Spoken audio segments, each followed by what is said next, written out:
Have you ever heard of the Tengu? These aren't your everyday spirits. Deep in the misty mountains of Japan, a mysterious figure is said to live, part bird, part human, and all legend. Let's dive into the fascinating world of the Tengu, the high-flying demons of Japanese folklore. Originally, Tengu were depicted as terrifying bird-like creatures. The name itself, Tengu, translates to heavenly dog, which comes from a Chinese myth about a fierce, meteor-like dog spirit. Early Japanese tales described them as harbingers of war, with the beak and wings of a black kite. They were known for causing chaos, starting fires, and kidnapping priests and children. They were seen as enemies of Buddhism, trying to tempt monks away from their path of enlightenment. So, in the beginning, you definitely didn't want to run into one on a dark mountain path. But over the centuries, something interesting happened.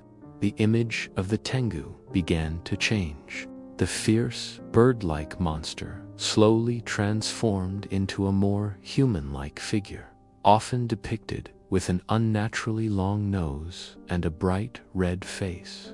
This is the version most people recognize today. Sometimes they still have wings, but their bird features became less prominent. This long-nosed version is called the Hanataka Tengu, or long-nosed Tengu. Another, older type, the Karasu Tengu, or crow Tengu, still keeps its bird-like head and beak. Why the long nose? One theory suggests it comes from the idea of priests who were arrogant. In Japanese culture, a long nose can be a symbol of pride and arrogance. So these Tengu were seen as fallen priests or ascetics who had become corrupted by their own ego. Instead of reaching enlightenment, they became powerful but flawed mountain spirits. So, the Tengu story became a cautionary tale about the dangers of pride. As their appearance changed, so did their personality. While still incredibly powerful and sometimes mischievous, Tengu evolved from purely evil demons to something much more complex. They became protectors of the mountains and forests. They were seen as masters of martial arts, particularly sword fighting. It's said that the legendary samurai Minamoto no Yoshitsune learned his incredible sword skills from the king of the Tengu SJB on Mount Karama. So, they went from being villains to being powerful, sometimes helpful, but always dangerous mentors. Tengu are also known to be tricksters. They love playing pranks on people who are arrogant, boastful, or who desecrate their mountain homes. They might lead travelers astray, make them hear strange noises, or even possess them temporarily.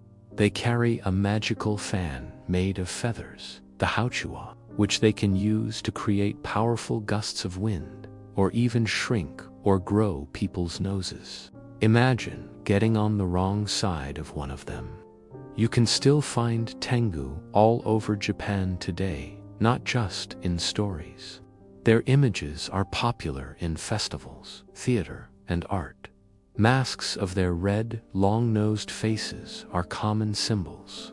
Many mountains in Japan are believed to be home to Tengu, and local festivals are held to appease them. Mount Takao, near Tokyo, is particularly famous for its Tengu connection, and you'll see statues and charms of them everywhere. So, from terrifying bird monsters to proud, long-nosed guardians of the mountains, the Tengu have had quite a journey. They are a perfect example of how folklore evolves, reflecting changes in culture and beliefs. They are not just simple good or evil spirits. They are complex beings, embodying pride, power, and the wild, untamable nature of the mountains.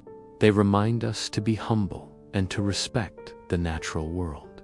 What do you think of the Tengu? Would you dare to seek one out for sword fighting lessons? Let me know in the comments below. Thanks for exploring this amazing piece of Japanese folklore with me. If you enjoyed this, don't forget to like, subscribe, and hit that notification bell for more dives into mythology from around the world. See you next time.